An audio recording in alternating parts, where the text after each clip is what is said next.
Hello and welcome back to another episode of Street Smarts. Today we are going to cover hip shooting. Now, what does that mean? And realistically, could this video just be this? Like I just took a picture, is that it?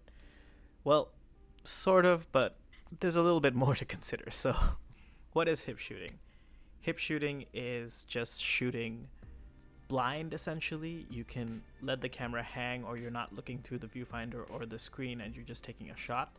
Now, in the literal sense, you're just letting the camera hang off your neck somewhere near your hip, and you're just taking a shot from there, or you're holding the camera at a low angle somewhere where you can't see what you're shooting, and you just sort of point it in the general direction and take a shot. But realistically, for me, hip shooting is something that I do quite often. I'm not saying that I use it all the time, but I like to do a bit of both. Sometimes it makes sense to take a shot from the hip. Sometimes it makes more sense to take the shot in the viewfinder or using the screen to frame it up properly. So really, I want to talk about how to do hip shooting and also some tips on how to increase your hit rate when you're shooting from the hip. Now, very importantly, I want to get into the pseudo ethics of this. I'm not saying you should be shooting from the hip because you want to use it to be weirdly creepy or secretive. I'm just trying to say that if you like doing street photography, which arguably is a little bit hard to explain to general people, street photography, it can be about documenting life. It can be about just documenting the things that you find interesting.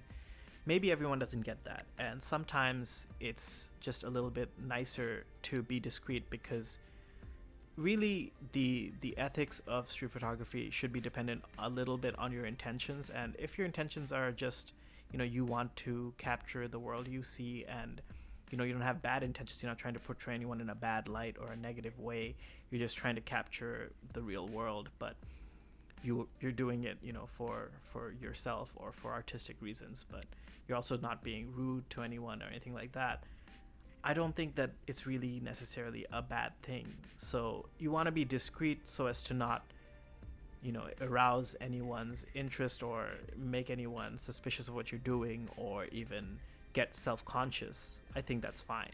So sometimes it's worthwhile to have some skills to shoot discreetly so you can still take the pictures you want to take, but also not impede on someone's ability to enjoy their day. But at the end of the day, I think that it's important to realize that there's a little bit of a strangeness inherent to street photography as a whole, and so everyone may not see it the right way. So if you're ever confronted, you have to take it the right way. You don't be aggressive. It's just going to make things worse. So ideally you stay in your lane and you be nice, and at the end of the day, just don't be a prick, right? So first things first, positioning. Now this is sort of dependent on your height. So I like to hang my camera around here, so it's just around where my belly button is, but just hang it where it feels right for you.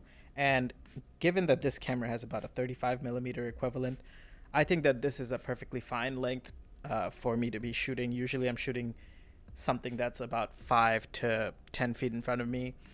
This usually gets a pretty good angle, but sometimes I'm also just holding it about here, closer to my chest, or even a little bit higher, or even a little bit further out. So that's something to consider when you're shooting from the hip, is where you want your camera.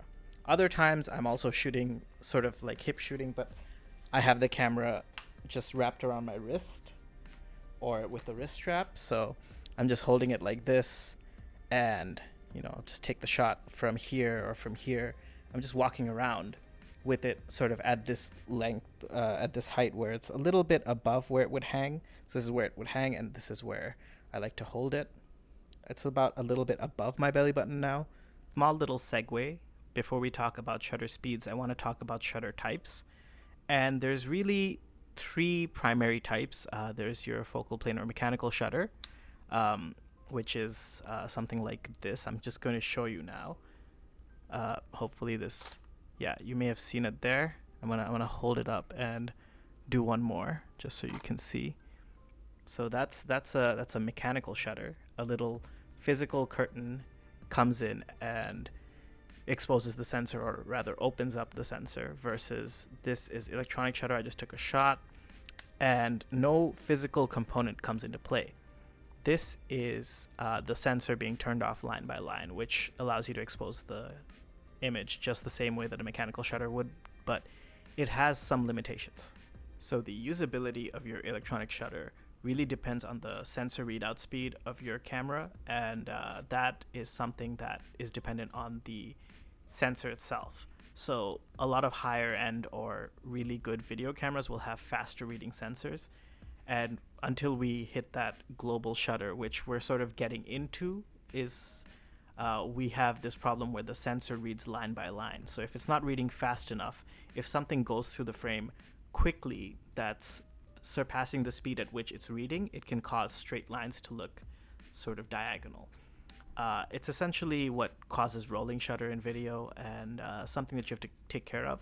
Higher end cameras and those that are better for video have faster readout speeds, but most cameras will have something a little bit slower. I think on average, most of the cameras I own have like a 22 millisecond readout speed, whereas the fastest cameras have something in the 3-4 milliseconds. But what does it mean to have a slower readout speed? I think really all you need to know is you have to sort of try and compensate for the camera having that electronic shutter problem. So if you're going to be using electronic shutter and shooting from the hip, you want to make sure that you try and hold the camera as still as you can when you take the picture, even with high shutter speeds, and also you don't swing away too fast. So you don't want to be doing this motion too quickly. However, if you have a camera with a leaf shutter, like we do in the X100 line or the Ricoh GR line or even the Leica Q line, and I'm sure there's tons of others, which is the third type of shutter, the leaf shutter, it's inside the lens. It doesn't have this problem, just like a mechanical shutter doesn't have that problem. But leaf shutters have the added advantage of being quieter than a mechanical shutter. Not completely silent, but pretty close to being completely silent. I don't know if you can hear the shutter here. Like it just clicks. It's a very, very minor click. You would never hear it on the street. So that makes these cameras really, really good, because they combine the best of both worlds of having that real quietness of an electronic shutter, but also having no rolling shutter like you would with a mechanical shutter. Now, I like to use electronic shutter most of the time, but if you're aware of the drawbacks of it, sometimes you will want to switch over to mechanical shutter, and sometimes it might be in a scenario where you don't have to hide that shutter sound, or you're not trying to be extremely discreet. Sometimes it's just easier to use the electronic shutter, but sometimes you can use the mechanical because it's a little bit easier. Another thing that electronic shutter will have issues with is flickering in lights and stuff like that. So LEDs have a frequency that they flicker at, and you'll see that more on a video feed or an electronic shutter picture than you would with a mechanical shutter. So that's also something to take into account. Also, the other thing you might notice with electronic shutters is the flash sync speed either is non-existent or very, very slow, in like the 1/20th of a second or something like that. With mechanical shutters, usually with cameras, they can go up to the 1/100th, 1/25th, and so on. Now, on to the actual shutter speed. I like to pick something that's a little bit on the faster side. Generally, I think if you're shooting at 1/125th and faster, you will more or less freeze people's motion, just general walking speed. But you want to aim for more so that you have that sort of cushion. So I like to shoot around 1/500th of a second. That's usually what I set all of my cameras to. And it's also good because a lot of my film cameras, that's sort of where they top out, either 1/500th or 1/1000th. So I like to shoot on the faster end if possible.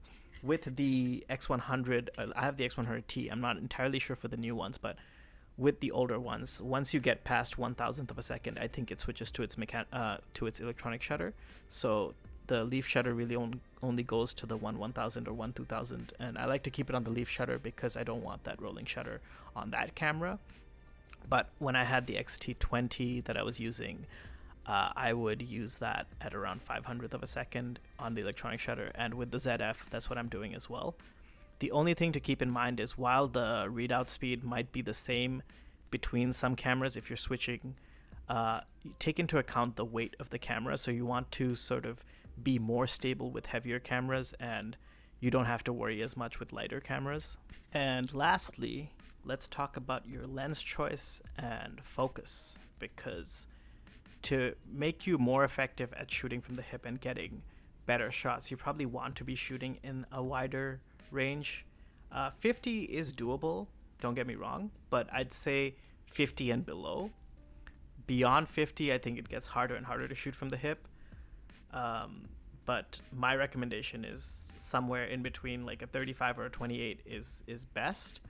I like the 35 for hip shooting, but it really just doesn't matter. Just pick one that you have access to and sort of stick to it, and then you'll get really used to figuring out what will work for that lens or that focal length. And once you have that, you know, you've used it a few times, you'll just be able to visualize in your head without even having to bring the camera up to your eye. So really just pick something relatively wide and you should be good. And in terms of focus, if you're shooting manual, you know, go watch the previous Street Smarts and do zone focusing, because it's going to be a lot easier than having to try and guess your focus each time and then shoot from the hip. So if you set the zone, it's going to be a lot faster. If you have autofocus, I recommend you use a little bit of a wider aperture so that you, a little bit of a stop down aperture so that you have a little bit more room to get a shot that's more in focus. But if your camera is really good at autofocus, you probably don't have to worry about this too much.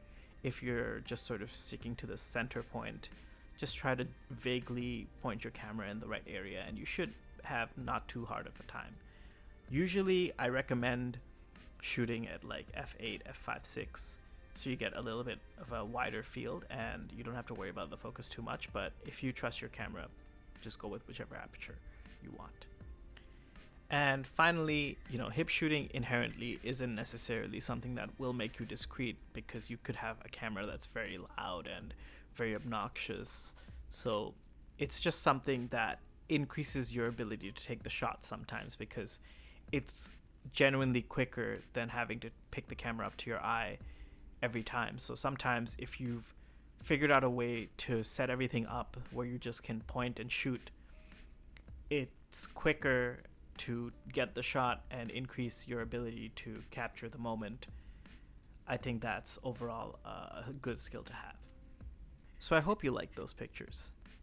I really enjoy making these educational videos, and I'm struggling to come up with more and more ideas on things that I think people don't know as much in photography. So if you have anything in mind that you'd like to learn more about, or if there's something that you think isn't mentioned enough or isn't something that everyone knows, please feel free to let me know or leave a comment. And if it's something that I think that I could talk about, I will gladly make a video about it. Beyond that, if there's something you want to learn and you don't have any idea about, if I can help, I'm again happy to help. So yeah, I hope you enjoyed the video, and I'll see you in the next one.